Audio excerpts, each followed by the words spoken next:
అప్పుల బాధలు వెంటాడుతున్నాయా? అయితే 6 JVR వారి జాతిరత్నాలు ధరించండి. హాయ్ హలో నమస్తే. నేను మీ కట్టా కార్తీ. మనతో ఉన్నారు ప్రముఖ సామాజిక రాజకీయ విశ్లేషకులు చిన్న జర్నలిస్ట్ డివి శ్రీనివాస్ గారు. సార్ నమస్కారం సార్. నమస్తే. సార్, తిరుమల లడ్డూ ప్రసాదంలో కలిపింది అసలు నెయ్యే కాదు.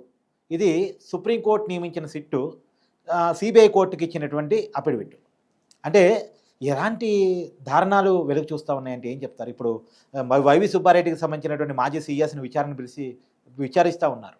అంటే కోల్కత్తాలో ఒక పారిశ్రామికవేత్తని సిట్ విచారణకు పిలిచింది. అతను ఎడిబుల్ ప్లాంట్, అతను ఏంటి ఆ ఎడిబుల్ ఆయిల్, ఆ పామ్ ఆయిల్ తయారు చేసే ప్లాంట్ నుంచి పామ్ ఆయిల్ ఇతర రసాయన పదార్థాలు ఈ బోలేబాబా డైరీకి ఇచ్చాడని. బోలేబాబా డైరీ వాళ్ళు ఆ జైన్ బ్రదర్స్, విపుల్ జైన్, సంజీవ్ జైన్ వాళ్ళే ఏంటి ఇక్కడ ఈ ఏఆర్ డైరీని లేకపోతే వైష్ణవి డైరీని వాళ్ళు డమ్మీలుగా చేసి వాళ్ళే అందరూ దీన్ని చేశారని. ఈ మొత్తం వైవి సుబ్బారెడ్డి రింగ్ లీడర్గా, అప్పుడు టీటీడీ బోర్డు చైర్మన్గా సుబ్బారెడ్డి, లేకపోతే టీటీడీ బోర్డు ఈఓగా ధర్మారెడ్డికి బోలేబాబా డైరీతో ఉన్నటువంటి సంబంధాలు. ఎందుకంటే బోలేబాబా డైరీని టీటీడీ బ్లాక్ లిస్ట్లో పెట్టింది. అవును, వాళ్ళు ఈ విధమైనటువంటి అవకతవకలకు పాల్పడుతున్నారు. అంటే ఇప్పుడు ఒక నెయ్యి సరఫరా చేయాలంటే నీకు పాల సరఫరా వ్యవస్థ ఉండాలి. అవును, అసలు అది డైరీయే కాదనమాట. అక్కడ తయారయ్యేది నెయ్యే కాదు, అది కల్తీ నెయ్యి. పామ్ ఆయిల్తో, ఎడిబుల్ ఆయిల్స్తో, రసాయనాలతో చేస్తున్నటువంటి నెయ్యితో వీళ్ళు ఏం చేశారు? మహాప్రసాదం తయారీ. అంటే 5 ఏళ్ళు జగన్మోహన్ రెడ్డి హయాంలో టీటీడీ బోర్డులో నీకు అక్కడ 10,000 కోట్ల స్కామ్స్కి పాల్పడ్డారు. అటు జీడిపప్పు కొనుగోలు, యాలకుల కొనుగోలు, శనగపిండి కొనుగోళ్లలోనే కాదు, ఇప్పుడు ఈ నెయ్యి సరఫరా. గతంలో మనం చూసాం ఏ నెయ్యి వాడేవాళ్ళు? నందిని నెయ్యి. కర్ణాటకలో అది నాణ్యమైనటువంటి నెయ్యి, నందిని నెయ్యి. వాళ్ళు కిలో 600 రూపాయలు, అలాంటిది మీకు 500కే ఇచ్చినటువంటి దీంట్లో ఇప్పుడు ఈ బోలేబాబా వాడు ఏంటి 300 రూపాయలకే ఇచ్చాడా? ఆవు నెయ్యి, స్వచ్ఛమైన ఆవు నెయ్యి నీకు నెయ్యి కానప్పుడు ఎంతగానే ఇవ్వచ్చు కదా సార్. అంటే ఇవాళ యానిమల్ ఫ్యాట్స్ అందులో బయటపడటం, జంతువుల కొవ్వుతో చేసినటువంటి లడ్డూని కోట్లాది హిందువులతో తినిపించాడు జగన్మోహన్ రెడ్డి అని ఎవరన్నారు? ఆ గోరఖ్పూర్ ఎంపీ తిట్టు వదిలిపెట్టాడు. కోట్లాది హిందువులతో జగన్మోహన్ రెడ్డి ఇవాళ పశువు మాంసం తినిపించాడని ఆయన విమర్శలు. అది వినడానికి చాలా ఇబ్బందిగా ఉంది సార్. అంటే ఇప్పుడు వైవి సుబ్బారెడ్డి ఆ పిఏగా పనిచేసిన అతను ఎవరు? అప్పన్న. అతను పిలిచారు, అతను ఎంక్వైరీ చేస్తుంది. ఇప్పుడు సుప్రీంకోర్టు వేసిన సిట్ ఇది. అందులో సిబిఐ వాళ్ళు ఉన్నారు, స్టేట్ పోలీస్ వాళ్ళు ఉన్నారు, అటు ఆ ఫుడ్ ల్యాబ్స్ వాళ్ళు కూడా ఉన్నటువంటి దాంట్లో ఇప్పటికీ ఈ కేసులో ఒక 8 మందిని అరెస్ట్ చేశారు. అవును, అటు ఏఆర్ డైరీ కావచ్చు, వైష్ణవి డైరీ కావచ్చు, బోలేబాబా డైరీ కావచ్చు. ఇప్పుడు సంజీవ్ జైన్ ఎవరతను? ఆ బోలేబాబా డైరీకి సంబంధించిన అతను ఇవాళ మొత్తం బయట పెడతాను, నేరాంగీకార పత్రం ఇస్తాను, మ్యాజిస్ట్రేట్ ముందు నేను ఇవాళ మరి 161 స్టేట్మెంట్ ఇవ్వడానికి అతను తయారై అతను వస్తే, వీళ్ళు తిరుపతి ఎయిర్పోర్ట్లో దిగగానే వీళ్ళు బెదిరించి అతన్ని కిడ్నాప్ చేసి అతన్ని మరి ప్రలోభపరిచి అతన్ని పట్టుకుపోయి చెన్నైలో మళ్ళీ ఎక్కించి ఢిల్లీ పంపేశారు. అవునా? అసలు సంజీవ్ జైన్ని కిడ్నాప్ చేసింది ఎవరు? అతన్ని బ్లాక్మెయిల్ చేసింది ఎవరు? ఇవాళ దాన్ని బయట పెట్టాలి. ఏది మనం చూసాం, అతను ఎవరో ఆశీష్ రోహిల్లా. ఇదే కేసులో ఆశీష్ రోహిల్లా అనేటటువంటి అతన్ని ఇవాళ అతనికి తెలియకుండానే హైకోర్టులో అతని పేరు మీద వ్యాజ్యం నడపడం. అతను తన మెయిల్ నుంచి పంపించాడు హైకోర్టుకి, ఇది నాకు తెలియకుండా నాకు సంబంధించిన బెయిల్ వ్యాజ్యం వేశారు. అంటే హైకోర్టులో ఇవాళ ఏం జరుగుతుంది? ప్రతి అవినీతి కుంభకోణం పైన దర్యాప్తులో ఈ నిందితులు, ఈ సాక్షులు, వీళ్ళు వేస్తున్నటువంటి పిటిషన్లు వాళ్ళు వేస్తున్నారా? YSR Congress party legal cell వేస్తోందా? అంటే ఇవాళ ఆశీష్ రోహిల్ అతనికి తెలియకుండానే అతని పేరు మీద వేశారంటే గతంలో మనం చూసాం. ఇప్పుడు లిక్కర్ మాఫియా, కల్తీ మద్యానికి నీకు తిరుపతే అడ్డా, కల్తీ నెయ్యికి వాళ్ళ తిరుపతే అడ్డా. కల్తీ మద్యం కేసులో చెవిరెడ్డి భాస్కర్ రెడ్డి పాత్ర వినపడుతుంది. అవును, ఇప్పుడు కొత్తగా చెవిరెడ్డి భాస్కర్ రెడ్డి అతన్ని మరి దర్యాప్తుకి రేపో మాపో ఆ సిట్ రమ్మంటోంది. రాజశేఖర్ బాబు ఆధ్వర్యంలో స్పెషల్ ఇన్వెస్టిగేషన్ టీం. ఇప్పుడు వైవి సుబ్బారెడ్డి ధర్మారెడ్డిని ఎప్పుడు విచారణ పిలవచ్చు సార్? ఇప్పుడు వైవి సుబ్బారెడ్డి ధర్మారెడ్డిని పైన విచారణ ముమ్మరం చేయాల్సిన బాధ్యత ఎవరిపైన ఉంది? సుప్రీంకోర్టు ఇవాళ వేసినటువంటి సిట్ పైన ఉందన్నమాట. ఇప్పుడు అక్కడ ఆ కల్తీ నెయ్యి మీద చేస్తున్నటువంటి స్పెషల్ ఇన్వెస్టిగేషన్ టీం ఇప్పటి వరకు ధర్మారెడ్డిని ఎందుకు పిలిపించలేదు? అవును, అసలు ఎక్కడున్నాడు ధర్మారెడ్డి? అవును.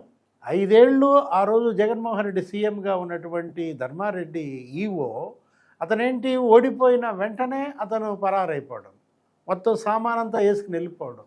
ఎవరు రిలీవ్ చేశారు అతన్ని?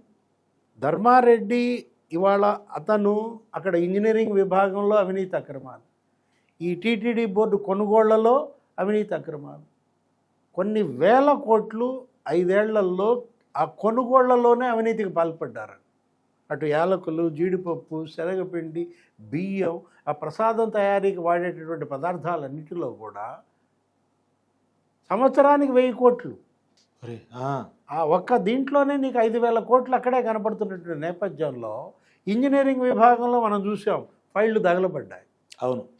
అదేంటి 200 కోట్ల బడ్జెట్ ఉండాల్సింది దాన్ని 1600 కోట్లకు పెంచడం, పనులు చేయకుండానే బిల్లులు చేసుకోవటం, నీకు అక్కడ ఫైళ్లు తగలబెట్టడం.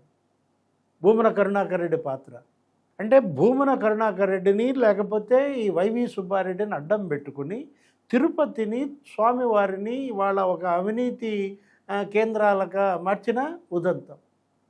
ఇప్పుడు దేవుడు సొమ్ము తినాలంటే కార్తీక్ దడుస్తాం, అవును, భయపడతాం. ఏది ఒక పాప భీతి అనేది ఒకటి ఉంటుంది. బయట కరుడుగట్టిన నేరగాళ్ళు, ఆ దారి దోపిడీగాళ్ళు, లేకపోతే దొంగలు, వీళ్ళు కూడా ఏం చేస్తారంటే మనం నేరం చేశాం కాబట్టి ఆ సంపాదించిన సొమ్ముతో కొంత దేవుడికి ఇస్తుంటారు. ఇప్పుడు గాడి జనార్దన్ రెడ్డి అదేగా చేశాడు గతంలో. ఏది ఇనప ఖనిజం కొల్లగొట్టాడు, చైనాకి ఎక్స్పోర్ట్ చేశాడు, 1000 కోట్లు సంపాదించాడు, పడగలు ఎత్తాడు, బంగారం, దేవుడికి కిరీటాలు ఇచ్చాడు, కిరీటం చేయించాడు. ఎవరికి? స్వామివారికి. ఇది ఎక్కడ అంటే ఏంటి? వీళ్ళు గుడిని మింగే వాళ్లే కాదు, గుళ్ళో లింగాన్ని కూడా మింగే బ్యాచ్. ఎవరు? ఈ వైవి సుబ్బారెడ్డి కావచ్చు, లేకపోతే భూమన కరుణాకర్ రెడ్డి కావచ్చు, చెవిరెడ్డి భాస్కర్ రెడ్డి కావచ్చు, వీళ్ళందరూ కూడా తిరుపతిలో తిష్టేయటం. కొండ మీదేమో స్వామివారు, ఏడుకొండలవాడు వెంకటరమణ గోయిందా, కొండ కిందేమో ఇవాళ దోపిడీ దొంగలు, అవినీతి పరులు, రౌడీ షీటర్లు. అరే ఎవరిని కదిలించిన? పెద్దిరెడ్డి రామచంద్రారెడ్డి, పెద్దిరెడ్డి మిదురెడ్డి, తండ్రి కొడుకులు అక్కడ బుగ్గమఠం భూముల్లోనే మకాం. వాళ్ళ సోదరుడు కూడా కదా. అంటే ఇవాళ బుగ్గమఠం భూములు కూడా వీళ్ళు కబ్జా చేశారని అది కూడా ఉన్నది. లేకపోతే ఇంకో తండ్రి కొడుకులు ఎవరు? భూమన కరుణాకర్ రెడ్డి, భూమన అభినవ్ రెడ్డి. అతనేమో బోర్డు చైర్మన్గా, ఎవరు?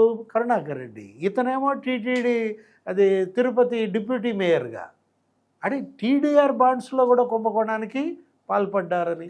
మరి కాదు సార్, జగన్మోహన్ రెడ్డి గారి గతంలో దీన్ని చేర్చడానికి సిట్ అవసరం లేదు, బిట్ అవసరం లేదు, అసలు ఎక్కడ కల్తీ జరిగింది, దేవుని కూడా రాజకీయాలు లాగుతారు, ఇలాంటి పెద్ద పెద్ద మాటలు మాట్లాడారు. వైవి సుబ్బారెడ్డి గారు సుప్రీంకోర్టు దాకా వెళ్ళారు. ఇప్పుడు బయటపడుతున్న చూస్తే వాళ్ళు ఏం చెప్తారు సమాధానాలు? అంటే ఇవాళ 5గురు సహాయకులను పెట్టుకుని, ఎవరు? వైవి సుబ్బారెడ్డి అక్కడ తిష్ట వేసి మొత్తం తను చేస్తున్న ఆ అవినీతి అక్రమాలు చేసినవి వాళ్ళు ఒక్కొక్కటిగా బయటపడుతుంటే మనకి భయభ్రాంతులకు గురవుతున్నాం. నేను ఇంకా ఇందాక వరుస పెట్టి నీకు పేర్స్ చెప్పుకుంటూ వచ్చా. బాబు కొడుకులు ఇవాళ తిరుపతి మీద ఎలా దోచేశారన్న దాంట్లో వైవి సుబ్బారెడ్డి, ఆయన కొడుకు విక్రాంత్ రెడ్డి. ఆ విక్రాంత్ రెడ్డి మనం చూసాం ఏంటది, ఆ కాకినాడ పోర్టు, కాకినాడ సజ్ గన్ పాయింట్తో కేవీరావుని బెదిరించిన కేసు అన్నమాట. అంటే జగన్మోహన్ రెడ్డి ఎలా ఇవాళ ఆంధ్రప్రదేశ్ని నేరగాళ్ల స్వర్గంగా చేశారు. కల్తీ మద్యానికి తిరుపతి అడ్డా, కల్తీ నెయ్యికి తిరుపతి అడ్డా. అంటే అది పరమ పుణ్యక్షేత్రం, ఒక ఆధ్యాత్మిక నిలయంగా ఉండాల్సిన దాంట్లో. ఇప్పుడు మీరు చెప్పారు గతంలో అక్కడ స్వామివారి ప్రసాదం క్వాలిటీ ఎలా ఉంది, ఇప్పుడు క్వాలిటీ ఎలా ఉంది. అవును, అసలు ఒక కంపు కొట్టేదని, పారేసేవాళ్ళమని, ప్రసాదాన్ని కళ్ళకద్దుకొని తినాల్సిన దాన్ని వీళ్ళు చేసినటువంటి ఆ భాగవతం. ఇవాళ ప్రసాదం ఎలా ఉంది? లడ్డూ ప్రసాదం కావచ్చు, లేదు అక్కడ వెంగమాంబ సత్రంలో భోజనాలు కానీ క్వాలిటీ. అంటే ఏ తిరుమల తిరుపతి దేవస్థానం అయితే వీళ్ళు అవినీతి అక్రమాలకు పాల్పడి ఓడిపోయారో, ఇప్పుడు మళ్ళా అక్కడ అదే టీటీడీ కేంద్రంగా ఈ ప్రభుత్వాన్ని అప్రదిష్ట పాలు చేసే కుట్రలకి పాల్పడటం. అదేమంటే గోవులు చచ్చిపోయాయి అంటారు. ఎవరు? భూమన కరుణాకర్ రెడ్డి. మీ హయాంలో గోశాల ఎలా ఉంది, ఇప్పుడు గోశాలలు ఎలా ఉన్నాయి? వీళ్ళ బారి నుంచి వాళ్ళ తిరుమల తిరుపతిని కాపాడాలి, విముక్తం చేయాలి. ఏది? అటు ఆ భూమన బాబు కొడుకులు, చెవిరెడ్డి బాబు కొడుకులు, లేకపోతే పెద్దిరెడ్డి తండ్రి కొడుకులు తిరుమలలో తిష్టేసి అసలు మొత్తం తుడిచిపెట్టేశారు. రెడ్ శాండల్ మాఫియాలో వీళ్ళే పాత్ర, మైనింగ్ మాఫియాలో వీళ్ళే, లేకపోతే మద్యం మాఫియాలో వీళ్ళే, ఇప్పుడు ఈ కల్తీ నెయ్యి మాఫియాలో వీళ్ళే. ఈ దర్యాప్తులన్నింటినీ కూడా వేగవంతం చేయాలి. ఏది? ఇప్పుడు ఇదేదో ఒక నత్తనడకన డ్రాగాన్ చేస్తే కుదరదు అనమాట. ఇప్పుడు సుప్రీంకోర్టు ఆధ్వర్యంలో వేసినటువంటి సీట్ దీన్ని మరి నామకే వస్తే దర్యాప్తుగా పరిమితం చేయకూడదు. ముందు వైవి సుబ్బారెడ్డిని ఇవాళ ఎంక్వైరీ చేయాలి, లేకపోతే ధర్మారెడ్డిని తీసుకురావాలి, మొత్తం నిజాలు నిగ్గు తెల్చాలి, కఠినంగా శిక్షించాలా. ఇవాళ స్వామివారి సమక్షంలో ఈ విధమైనటువంటి అవినీతి అక్రమాలకి పాల్పడిన ఈ నిందితులందరినీ కూడా కఠినంగా శిక్షించాలి. Thank you sir.